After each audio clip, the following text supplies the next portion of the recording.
Kamusta po kayo? Bago po ang lahat, first things first.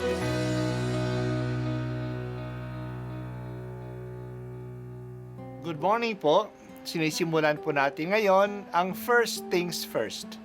At dito po, tinatalakay natin sa unang bahagi ng umaga natin ay ang first readings na binabasa po sa banal na misa.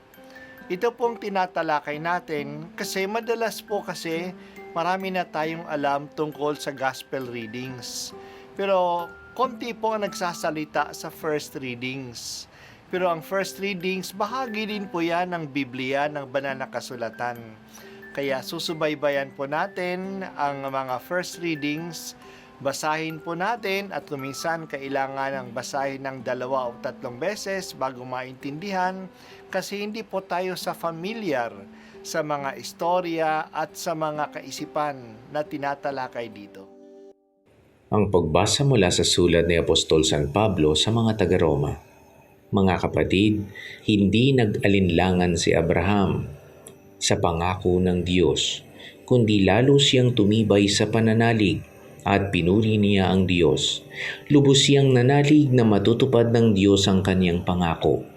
Kaya't dahil sa kaniyang pananalig, siya'y pinawalang sala.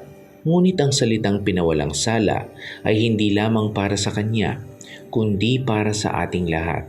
Tayo'y pinawalang sala dahil sa ating pananalig sa Diyos na muling bumuhay kay Jesus na Panginoon natin. Ipinapatay siya dahil sa ating mga kasalanan at muling binuhay upang tayo'y mapawalang sala. Ang salita ng Diyos. Salamat sa Diyos. Si Abraham ang simula at huwaran ng ating pananalig sa iisang Diyos na tapat sa atin. Siya ang simula. Iniwan niya ang paniniwala sa mga Diyos-Diyosan ng kanyang mga magulang at mga ninuno. Naniwala siya sa iisang Diyos lamang. At itinaya niya ang buhay niya para sa Diyos na ito. Kaya naging huwaran siya ng pananampalataya. Ang paniniwala niya ay hindi lang yung nasa isip niya. Isinabuhay niya ito. Umalis siya sa lupain ng mga ninuno niya at pumunta siya sa lupain na ipinangako sa kanya, ang lupain ng Kanaan. Ganoon kalakas ang kanyang pananalig sa Diyos, nabibigyan siya ng malaking angkan na kaya niyang isakripisyo ang kaisa-isang anak niya upang kung ito ay hinihingi ng Diyos. Kaya nga sinulat ni San Pablo, lubos siyang nananalig na matutupad ng Diyos ang kanyang pangako at dahil sa pananalig na ito, siya ay pinawalang sala. Pinawalang sala ay nangangahulugan na katanggap-tanggap siya sa Diyos. Wala nang hadlang sa paglapit niya sa Diyos. Hindi lang si Abraham ang pinawalang sala. Tayo rin ay pinawalang sala sa ating pananalig. Ang pinaniniwalaan natin ngayon ay si Jesucristo. Siya ang pinadala ng Diyos upang tayo'y maibalik sa ating relasyon sa Kanya. Itinaya niya ang Kanyang sarili sa misyong ito. Nagbuho siya ng Kanyang buhay sa krus. Naging mabisa ang Kanyang pag-aalay. Muli siyang nabuhay. Nanalig tayo kay Jesus, kaya tinatanggap natin siya at nakikiisa tayo sa Kanya nung tayo ay bininyagan. Dahil dito, malaya na tayong makalalapit sa Diyos bilang ating Ama. Tinanggal na ang ating mga kasalanan. Wala nang hadlang sa paglapit sa Diyos. Tinanggap na natin si Jesus. Bininyagan na tayo. Kaugnay na ang buhay natin sa Kanya. Ang hamon sa atin ngayon ay isabuhay natin ito. We are already justified by faith. Let us live according to the faith. Sinabi din ni San Pablo, we live by faith and not by sight.